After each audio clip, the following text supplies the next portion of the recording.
वो कहता है ना, पूर्णमिदं पूर्णमदः पूर्णात् पूर्णमुदच्यते पूर्णस्य पूर्णमादाय पूर्णमेवावशिष्यते। मैं पूर्ण हूं, ये पूर्ण है, मुझे इसमें से पूर्ण निकालना है, और जब मैंने पूर्ण से पूर्ण को निकाला तो शेष भी पूर्ण था। When I have taken infinity out of the infinity, the residual is the infinity. अब मैं एक चीज आपको ये बताना चाहता हूं कि कई बार क्या होता है, नॉलेज के डायमेंशन की वजह से हम समझ नहीं पाते। हम कई बार कहने लगते हैं ये तो एकेडमिक है, ये फिलोसफिकल है, और ये जो है एक्चुअल है। अब भारत की एक्चुअल मैथमेटिकल खोजों में एक चीज जिसपे भयंकर से भयंकर जो भारत विरोधी लोग हैं, या जो भी लेफ्टिस्ट हैं, हमारे वैचारिक विरोधी, वो सब भी मानते हैं जीरो जरूर भारत ने दिया। Zero in terms of actuality क्या है? It is an integer which is the base of arithmetic. तो कहा गया जीरो से आगे बढ़ के 1 2 3 4 चलता है, और फिर जीरो के आधार पर मल्टीप्लीकेशन होता है।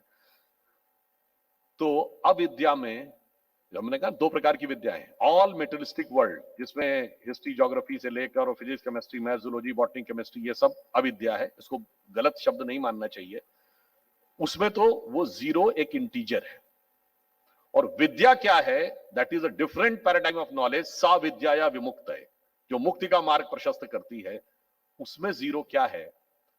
अगर आप देखिए, आप किसी भी नंबर को जीरो से डिवाइड करें, जिन्होंने मैथमेटिक्स पढ़ी होगी, तो क्या आता है? Resultant is infinity.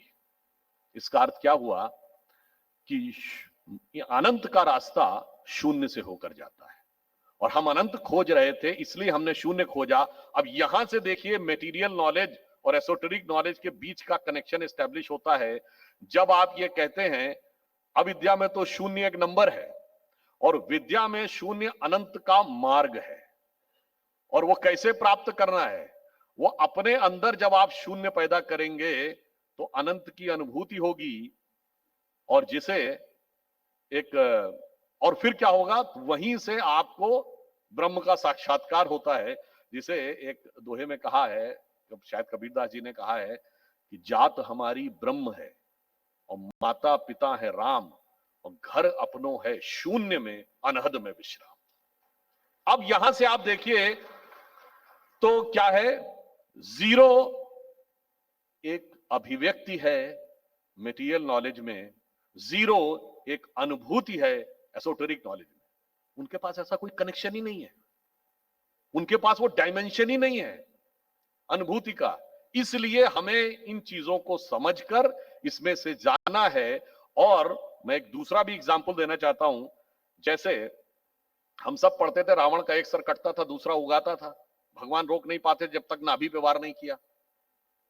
तो किसी को लगता कहानी है, ये तो एक कहानी है। जो लोग बहुत दूर से देखते हैं, जिनको बिल्कुल ही इस बात की समझ नहीं है, जो हमारे भी लोग हैं, वो भी कहते हैं कुछ ऐसे ही सोच के कल्पना की गई होगी। ऐसा नहीं है।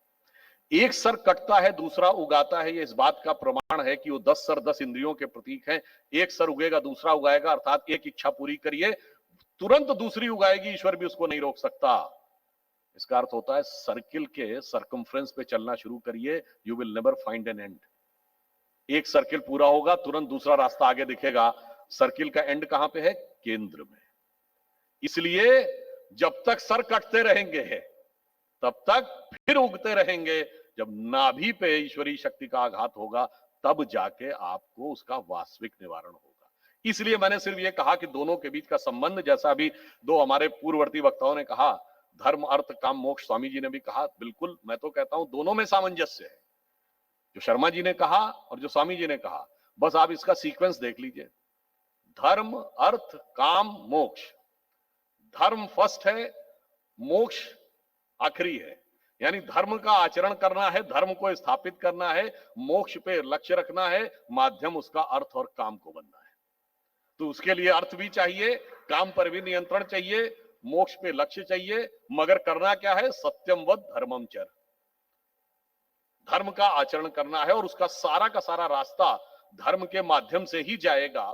अब मैं यहां पर एक बात और भी कहना चाहूंगा, ज्यादा समय न लेते हुए। एक विषय जो स्वामी जी ने कहा और एक विषय जो शर्मा जी ने कहा, क्योंकि मेरा थोड़ा विचार रहता है, मैं जो सुनता हूं वक्ताओं को उसी में से विचार लेने का प्रयास करता हूं। देखिए, उन्होंने, स्वामी जी ने कहा कि चाइना के साथ हमारा इस समय निश्चित रूप से प्रतिस्पर्धा है, परंतु विश्व जिस तेजी से बदल रहा है, बताइए 25 साल पहले कोई सोच सकता था कि चाइना अमेरिका को आंख दिखा देगा? आज दिखा रहा है, तो हमें भी कॉन्फिडेंस रखना चाहिए 25 साल में हम भी बहुत कुछ कर सकते हैं। दूसरा, टेक्नोलॉजी के लेवल पे देखिए, सिर्फ 26 साल पुरानी बात है। आप सबको अगर याद हो 1996 जब पहली बार उस समय के world chess champion Garry Kasparov ने आईबीएम के कंप्यूटर डीप ब्लू के साथ बाजी खेली थी। वो पहला मौका था जिसे आज हम आर्टिफिशियल इंटेलिजेंस कहते हैं, ये उसका सूत्रपात था। आज इतनी बड़ा डिजिटल रिवॉल्यूशन दुनिया में आएगा, शायद 26 साल में किसी ने नहीं सोचा होगा। मगर इसीलिए हम कह रहे हैं अगले 25 साल में इस अमृत काल में क्या होगा, इसको लेकर किसी प्रकार का बॉन्डेड या कवर दिमाग में मत रखिएगा। बहुत कुछ हो सकता है, स्काई इज द लिमिट। मगर उन्होंने एक वाक्य बोला था स्वामी जी ने, धनात् धर्मः तथा सुखम। धन तो चाहिए, पर सुख का कारक वही है जो धर्म के मार्ग से व्यय होता है। अब हम ये कहें, जो भोग के माध्यम से व्यय होता है वो विनाश का कारण बनता है। इसका प्रतीक है अमेरिका की भोगवादी संस्कृति, दिल मांगे मोर। और जो अधर्म के मार्ग से व्यय होता है वो भी विनाश का कारण बनता है। फिर चाहे वो पाकिस्तान व्यय कर रहा हो या जिस भी प्रकार की चीजों में चाइना या अन्य देश व्यय कर रहे हो। तो मैं ऑन द लाइटर नोट सिर्फ ये कहना चाहूंगा, जब भी हमारे बीच में संपर्क होगा, तो चाइना ऑफिशियली तो कम्युनिस्ट कंट्री है, प्रैक्टिकली हो ना हो।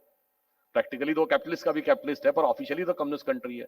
वहां की कम्युनिस्ट पार्टी का कोई भी व्यक्ति कोई धार्मिक अपने धर्म का वो नहीं कर सकता, वरना उसे जेल तक हो सकती है। तो यानी वो धर्म को नहीं मानता, तो वो अधर्म का प्रतीक है, विधर्म का प्रतीक नहीं है।